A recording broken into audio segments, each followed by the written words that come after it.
Hello and welcome to UnHerd. Germany is to have a new chancellor and a new government. The AfD has doubled its vote but stays in opposition. So what does this historic result mean for this troubled country at the heart of Europe?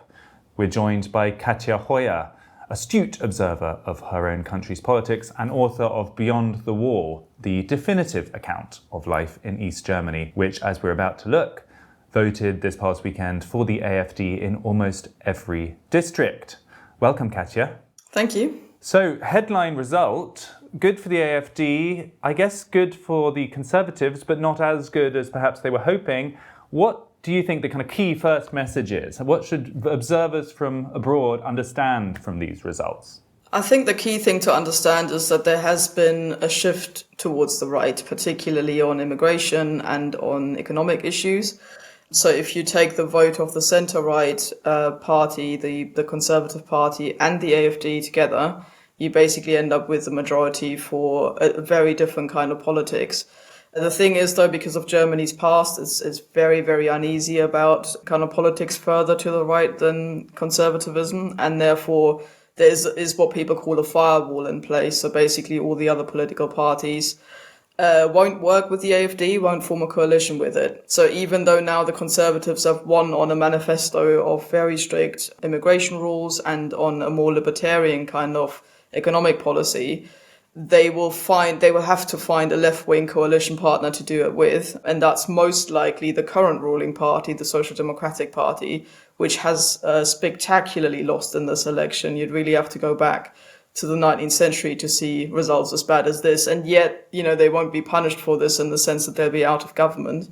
But the Conservatives will have to get them back in the boat. So this makes it difficult for them to effectively do what they promised voters to do, because they'll work with the party whose course goes in the opposite direction. So those people who say that it's undemocratic, or that you've got characters like Elon Musk accusing Germany of all sorts of things, and J.D. Vance, it doesn't help the German story that clearly there's been a rightward shift in the electorate.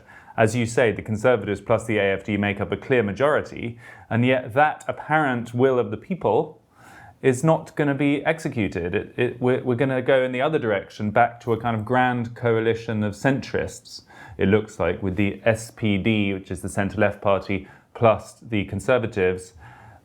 Is this a case of thwarting democracy? That's certainly how a lot of AfD voters will see it, and also how a lot of centre-right voters will see that. So I've also heard this from a lot of kind of conservative voters who say they can't see how their own party is going to do what they want them to do with a left-wing coalition partner, particularly as the conservative leader, Friedrich Merz, who will likely be the next chancellor, tried to do something on immigration. He basically, even before the election, when he was still in opposition, he put a motion forward for stricter immigration rules, which the AfD voted on. But the centre-left party with whom he now wants to work voted this down, because they basically say, they can't vote on anything that the AfD also votes on. So this goes way beyond just forming kind of formal coalition, but even to the point where anything that they might also happen to agree on, the AfD, is basically a no-no for centre-left politicians. So, it looks as though something that the majority of the population wants. Every survey shows that about 2/3 or so of Germans want stricter immigration rules and also want fundamental change on economic issues, that might be very, very difficult to implement. So yes, lots of people will be frustrated and will think that this is an undemocratic way of doing things. So here's the bit I don't understand. If you try a strategy and it transparently fails, so this is the so-called firewall, where you exclude the AfD from any kind of government influence, even if it means joining up with your political opponents. They tried this for the past few years, and the only thing that's happened is the AfD vote has doubled. Because, of course, it's good for populist parties to be told that they're excluded, because it makes people angrier and makes their votes increase. They've now got proof that that strategy doesn't work, and yet, by your account, they're going to try it again for another 4 years. I mean, whose kind of idea is this? Why can't Merz now say, okay, look, on the evidence of the vote that we tried on the restricting immigration initiative, we cannot in good conscience team up with the SPD. We're going to go with AfD after all. Why can't he do that? There are people within his party that are saying that. It's hard to explain to people from the outside just how deep this thing sits within the German psyche, the idea that there must never again be far-right politics in Germany, particularly within, the SPD, which was is Germany's oldest political party and was very strongly opposed to Nazism. Lots of people ended up in concentration camps at the time, and the party was banned in the 1930s. So it's quite difficult now for certainly, SPD voters, despite the fact that it's their core clientele, the workers, moving away from them and moving to the AfD. It's very difficult for them to sort of say, oh, let's turn our backs on that past, because they do equate any kind of right-wing politics with, or any kind of far-right populist, whatever you want to call them, politics, with kind of a resurgence of Nazism in the German psyche. And I think that's hard to overestimate what that means and what that does to politics. So it's a bit of I would say a bit of a German specific situation there. It's interesting that Austria had this going on for some time as well, but that's recently broken down precisely for the reasons that you just mentioned. They tried this for so long that the sort of FPÖ, which is the equivalent, and I would say more radical than the AfD, has now grown to be the largest political party in parliament, and they're finding it very difficult to deal with that now, basically trying to form a coalition with it. But that's not really working out either. So that's all an issue. And the other big issue is that... But just on the Austrian example, though, that is really relevant. They have actually been in government before, right? The FPÖ. And it didn't go very well. So actually, if you're against these populist parties, it can be quite a good idea to let them have a stint in government, because they kind of come into contact with reality and some of their policies need to be detailed. And often you find that, the quality of people in them is not very high and they make mistakes. So actually, paradoxically, letting some of these parties into government can be part of their undoing. Yeah, and that's also, again, what a lot of people have argued, because we had the same argument last year when there were regional elections in 3 East German states. In one of them, the AfD actually won in Thuringia, and there was the same argument there. You now have a coalition of losers, as it's sometimes called, against the AfD, in Thuringia, despite the fact that it came first. And you end up exactly with what you just said. They don't have to come up with politics. They don't have to compromise. They don't have to form coalitions. They can keep their hands clean of any of the kind of messy end of politics. And so it allows them effectively to sit back and point out all the mistakes or the failings or the watering down of policy that the other parties has to do. And you could already see that beginning to happen last night when the results came out, and the AfD leader, Alice Weidel, sort of immediately came out and said, Friedrich Merz, my door is always open. If you want to actually do what you say you're going to do, you can come to us where there's more overlap. He's not going to do that. So all she has to do now as the main opposition leader, with a fifth of the German vote behind her, is to point to all the, kind of compromises he'll have to make and all the stuff that doesn't get done, and wait, another sort of 3-4 years and see what happens. Yeah, so actually, the story that we're kind of understanding this morning is that most likely this is going to be good for the AfD. I mean, Alice Weidel has already predicted that come the next election, she thinks her party will gain an absolute majority, or at least will exceed the CDU plus the SDP. It's hard to predict, obviously, but it's not impossible that might happen now. What do you say to that? That really all the signs are that this will just propel and fast forward the move toward the populist right. Yeah, I mean, interestingly, a lot of the centrists are well aware of that. It's not that they close their eyes to it and say, we think this problem is just going to go away. So there was one of the main conservative leaders, for instance, on TV yesterday, and he said precisely the same thing. He said, if we can't make this work somehow, then in the next election, the AfD will probably come out first. I mean, there's always a chance that because they have a lot of internal division within the AfD. So for a long time, I think there was this idea that they might just kind of fall apart, over their internal differences, particularly as the leadership is a little bit more moderate than the bulk of the party. And that's always been an inner party rift. But as we've seen so far, it wasn't enough, precisely because they don't have to sort out these conflicts amongst each other. Because they're not in government. So I think that's wishful thinking to hope that will just dissipate somehow the AfD momentum. But the centrists can't get out of the dilemma that they've kind of caused for themselves, in the sense that they say, well, there's some overlap there with the AfD, but we can't go there, not even on individual policies, never mind a former coalition. whilst knowingly they walk into the scenario that, that you just pointed out, that they're kind of sitting back for a few years and waiting for the AfD to grow. I mean, you say it's a very Germany-specific scenario. There is kind of a read across to the UK, I would say. The British Conservative Party, which is not that dissimilar from the CDU-CSU, which is Friedrich Merz's party, has just had its internal debate. They've had selected a new leader. And the whole question is how to respond to the threat from reform, which, again, is not the same as the AfD. I would say it's less radical or less right-wing than the AfD. But the rough picture is not dissimilar. And they have chosen in Kemi Badenoch a kind of, I suppose you'd call her a bit of a centrist in these days in the spectrum of conservatives, whilst her main opponent for the leadership, Robert Jenrick, was arguing that the party should do more of a Friedrich Merz and kind of cozy up to the right wing, make more reform-style noises on immigration. I'm just wondering what the lesson is for the Brits, you think, from this, because Merz has tacked to the right, and it seems to have paid off. His vote share actually increased since 2021, I believe. It did increase, but not as much as they were hoping for. I mean, the Conservatives, and as you say, there's a similarity there to the UK.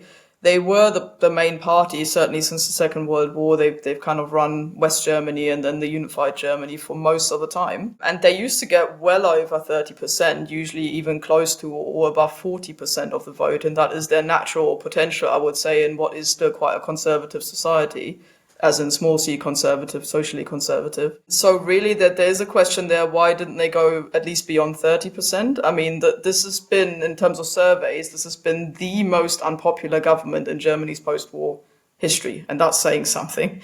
And it was basically an open goal for the opposition. So, there is a question there, why, despite the kind of more conservative drift that Merz has been putting in place, why are they only getting 3, 4, 5% more than in the last election when they should have got a lot more? And I think the answer to that is that a lot of voters, particularly in Eastern Germany, don't trust him to do the things that he says he's going to do because they realize he might have to work with parties further to the left. There was even, well up until quite late last night, the threat in the room that it's not just the centre-left party, but also the Green Party, that he might have to get into a coalition. So kind of the entire current government in government again.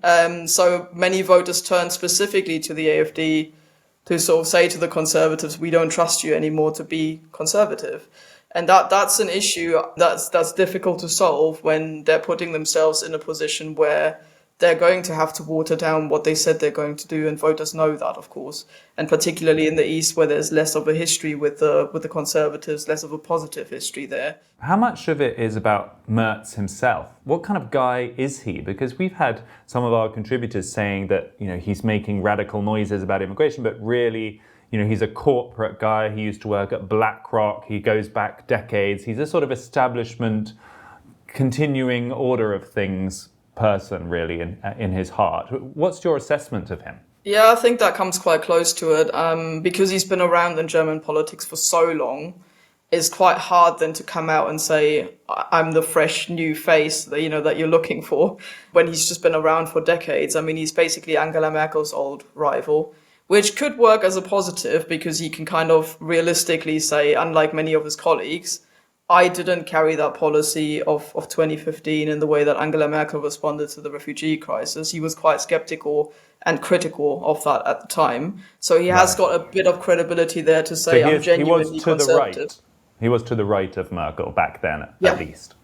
And he always has been. So in that respect, he's more authentic, in saying, I genuinely disagreed with those politics, and it's kind of what I stand for, not what I've recently decided is the popular thing to do. So that sort of works, but he's just not a particularly likable person. I mean, all the surveys, when you ask specifically for likability or charisma, he always scores quite low, precisely because he comes across as quite a sort of corporate individual, very mainstream in lots of ways. And he's personally not a person who come on stage and sort of really infuse an audience or give them sort of something to look forward to. That optimism that a lot of people are looking for is missing. It's quite a sobering lesson, though, isn't it, for other countries, that kind of centre-right option, which he embodies, even one that sort of absorbs some populist energy and starts making noises about greater restrictions on immigration and so on, doesn't capture enough. It feels like right now, and I think there are parallels across Europe, the energy is much more radical. The voters aren't enthused by a kind of centre-right option, even if it starts sounding a little bit radical on a few things. They really are sceptical and fed up with the status quo and the establishment parties. Yeah, and there was an interesting option because, again, it's complex German politics, but basically the Conservatives are two parties that always work together, and there is a CSU together with the CDU, that's a Bavarian branch of the same party. And their leader, Markus Söder, has been tipped to become their chancellor candidate twice now, this time around and last time. He is much more of a populist. He's the sort of person with a broad Bavarian accent who will stand there at some, Bavarian beer hall with a sort of large stein glass in his hand and talk the kind of populist politics that maybe kind of raise the spirits a bit amongst the conservative voters. But because he is Bavarian, he's the leader of the Bavarian section, which is smaller. The inner party sort of dynamics there would be such that the CDU basically hands power over to the smaller sister party, which they're always reluctant to do. There's never been a CSU chancellor in Germany because they're just deemed to be A, too Bavarian, maybe to appeal to voters outside of Bavaria, but B, also to sort of change the inner party politics towards the Bavarian end of things. But he was a genuine option there, even in 2021, when people did surveys, in terms of would you vote for this candidate or this candidate. Under him, the surveys at the time indicated they could have had up to 40%. And they chose Armin Laschet at the time, who was not only not particularly inspiring, but also an Angela Merkel sort of protege. And therefore, it's kind of continuation. Yeah, it's this sense that kind of small internal political considerations are kind of failing to meet the moment, aren't they? There's not the realization of really what kind of emergency we might be in, and people need to start thinking a little bit more outside the box. Let's talk about the AfD a little bit, because clearly they are the big success story of this election. We've got a map that we can put up that shows the regional split, and it's just quite amazing how East Germany is almost universally AfD now in terms of the biggest party in each district, whilst West Germany isn't. I mean, you've written obviously about East Germany a great deal. You grew up there. Tell us why that is and how that division is still so stark so many years after reunification. It is very stark, and is also the reason why the AfD has been dismissed for so long as not a particularly big problem, because the Eastern voters make up about 17-18% of the population. So for a long time, there was an argument that the AfD is a problem of the East. Let's not bother dealing with it. I've always said you need to think about why that is, and then think about what this also means for voters in the West. And that's now interesting how the dialogue around that has changed. For instance, if you break it down by class, and that is really, I think, what's behind this, you end up with 38% of the working class vote going to the AfD. In the East, there are a lot more working class voters, even traditional sort of blue collar workers, but also, your tradesmen, small business owners. That's because there were 40 years of socialism, and it was very difficult in that time to accumulate private wealth and sort of become middle class. There was also a drift in the leadership, because they were all sort of from a working class background themselves, to venerate the culture that comes with that. So even working class people who are now better off since reunification will still be culturally working class, because they've never been told that this is a bad thing. So they still speak in sort of broad, accents. They still drink beer rather than wine. You can really pin that on any cultural element that you want. It's a very working class orientated society in the East, almost irrespective of income. So that is the same trend that we've seen with the Rust Belt states in the US, in the UK with the North and other kind of industrial areas. In France, with the North as well, and with the working class vote going in the right wing direction. And I think that's part of the reason. And the other one is that people in the West vote Conservative for the exact same reasons, I think, that people in the East vote AfD. It's only that in the West there's a larger pool of experiences there where people remember the CDU being a genuine conservative party that was quite staunchly opposed to the idea of immigration for a long time, up until the recent changes under Angela Merkel, If you're East German and your experience with that party starts in 1990 with Helmut Kohl, then the first thing you experience was huge upheaval, then unemployment, and then under Angela Merkel, a kind of immigration-friendly approach. So they've got a completely different image of what conservatism is in Germany compared to Western voters. So there are lots of things that play into this. Also a different Russia image. I don't want to take away from the idea that they tend to look east rather than west in Eastern Germany for historical reasons and for geographical reasons. Something has happened where these policies, such as high levels of immigration, such as deindustrialization, are sort of survivable if you're affluent and part of the middle or upper classes. You kind of don't mind them that much. You don't come into contact with the downsides, whilst the people in the working classes are basically fed up with it. And that's true across Europe and the United States, isn't it? It's become a class divide, this. Yeah, and I think that, coming from East Germany myself, obviously, it's a culture that I'm very familiar with. I go back here and you talk to sort of family, friends about this. And it is the fact that they're basically in their local communities, they use public transport. Their children go to schools where suddenly you've got a huge influx of children coming in from other countries who don't speak German. And, it changes the way that the school feels. Safety is a big, big issue for people. So if you walk home from somewhere, or you're out and about more, you're not just getting into your SUV and driving from home, to your workplace or whatever, but you're out and about and you feel this impact that it has. And that's not something that people make up. If you look at police statistics, crime has gone up. Even the police itself links it to immigration as well as one of the factors behind that. And we've obviously had a recent spate of quite high profile, horrific crimes that were committed by people who came to Germany as asylum seekers. So all those things, I think, are more sharply felt as a security issue as well amongst the working classes in particular. And it's also interesting to see that the female vote for the AfD has also gone up. That in the past was something that we haven't seen much. It was very much a kind of male party and still is. But it was also a party that more men voted for than women. And it's still the case that I think it's 24% men and 19% women. But 19% women when the AfD got sort of 21%, tells you that it's not a million miles away from being a sort of even vote. And that's also, I think, to do with safety, the fact that a lot of women just don't feel that they can walk home from their sports, from their gym class or something in the evening and still feel safe. So that's what I've certainly heard a lot, is that people have kind of looked towards centre-right or far-right options because that safety issue is much, much more on people's minds than it was a few years ago. Do you feel like the interventions of Elon Musk and the Americans had any impact? I guess it's hard to measure, but he was there talking at the AfD rally. He's overtly tweeting all the time that Germans should vote AfD. Do you think it had an impact in any direction? There's not really an indication that it did, because the surveys showed pretty much 20% for a long time. I would say the Christmas market attack in Magdeburg was probably the thing that gave them the last 3-4% up from where they were in the autumn. So this is more about content than it is about who supports them. But what I think it has done is it created an image internationally of the AfD that's more moderate than what the party actually is.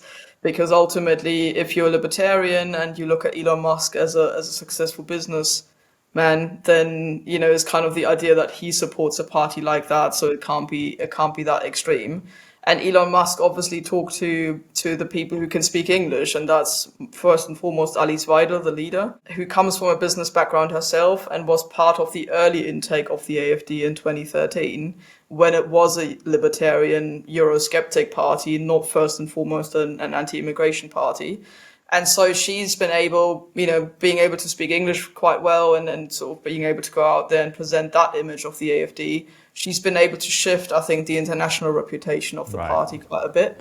She's the respectable face.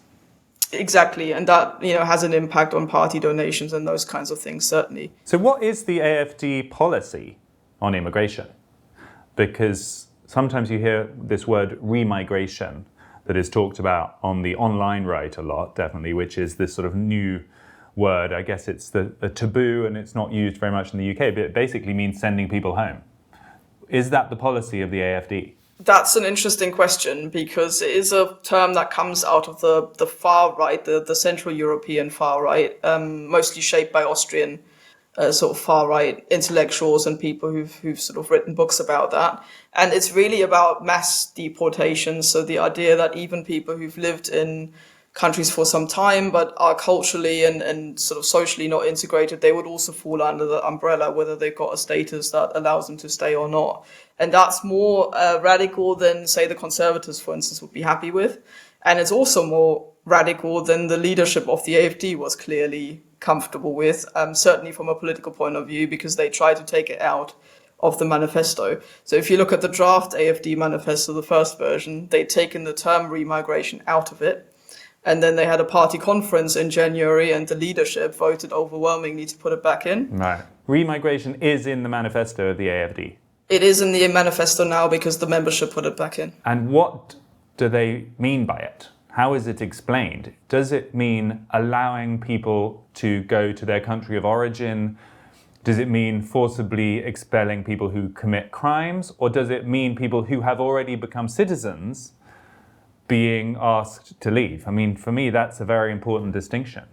It is an important distinction, and one that you'll hear very different answers to when you ask different AfD politicians. I mean, this is exactly the problem with the AfD. I don't think the leadership have got that much control over who's in the party, who's saying what. So regional chapters, the Bavarian chapter, for example, embraced the term very early and refused to disembrace it when the leadership took it out of the federal party's sort of rhetoric. And from them, you'll hear far more far-reaching demands there. There was this meeting last year where the reporting was a little bit dubious about it, but effectively there was a meeting where AfD officials were present, and a sort of far-right individual, again from Austria, Martin Sellner, explained that this also incorporates people who've already got citizenship or settlement status in Germany if they're not integrated enough.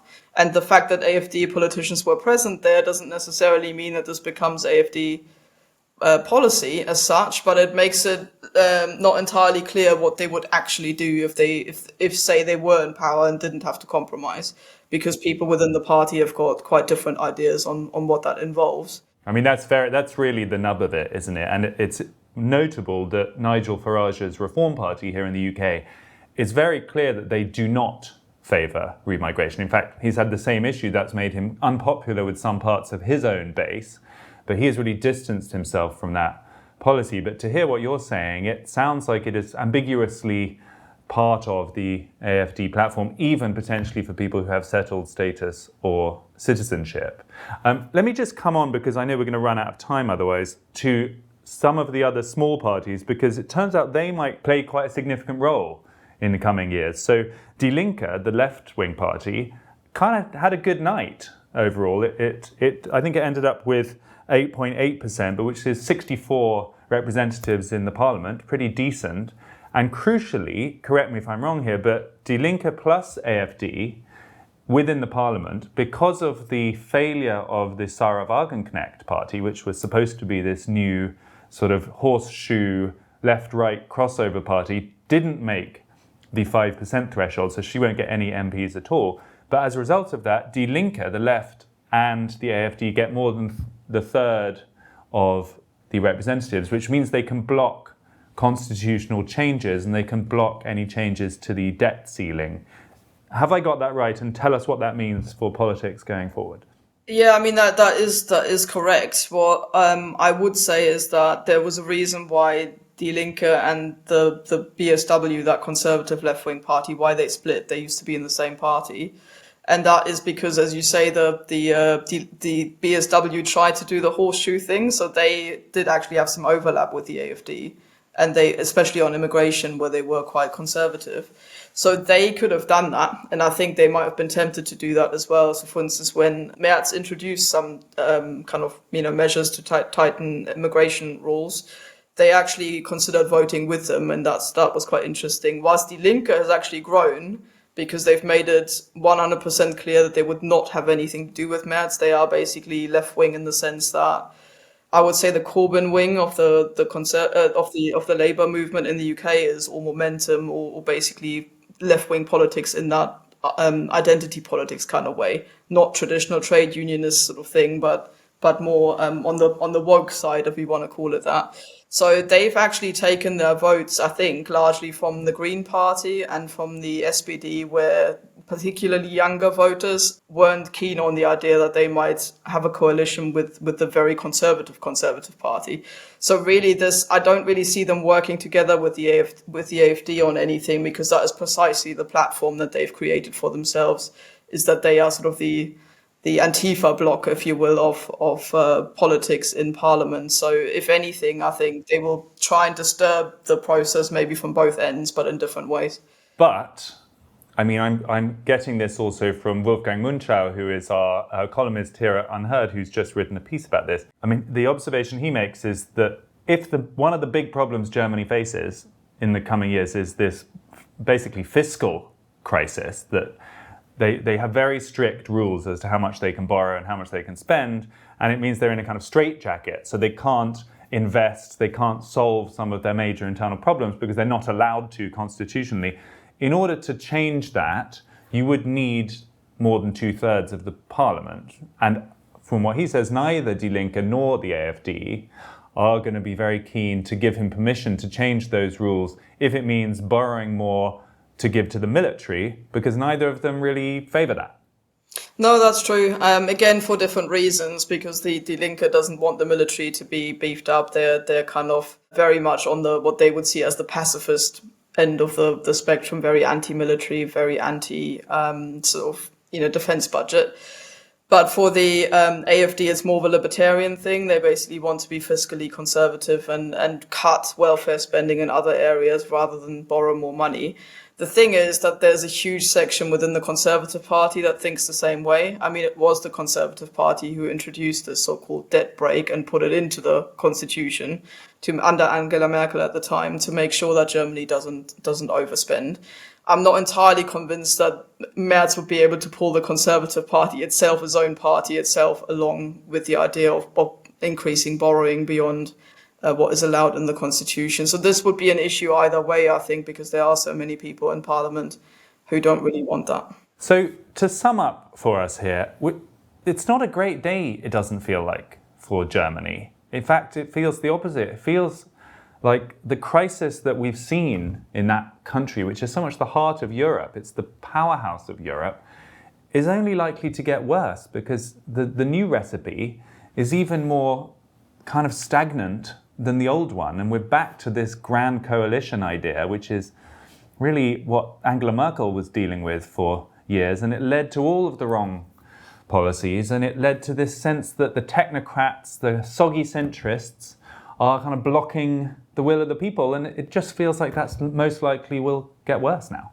But I think what's changed and where there's a chance there is that I think both the SPD and the CDU-CSU have realized that there's a huge change in the public mood. That comes out of their rhetoric very clearly, I find. So the Conservatives have already taken some measures and become conservative again on a really quite strong, robust, basically, manifesto as far as immigration and economics are concerned. The SPD, there are people in that party who feel that now is a chance, once Olaf Scholz steps aside, and I think he will, to rebuild the SPD, perhaps in a way that we've seen with other Scandinavian countries, particularly Denmark, where the Social Democrats have actually shifted towards a more socially conservative end of the spectrum. So, Denmark has got some of the strictest immigration rules in Europe, something that I think they got away with without much public attention on it, because it's done by a left-wing party, by the Social Democratic Party.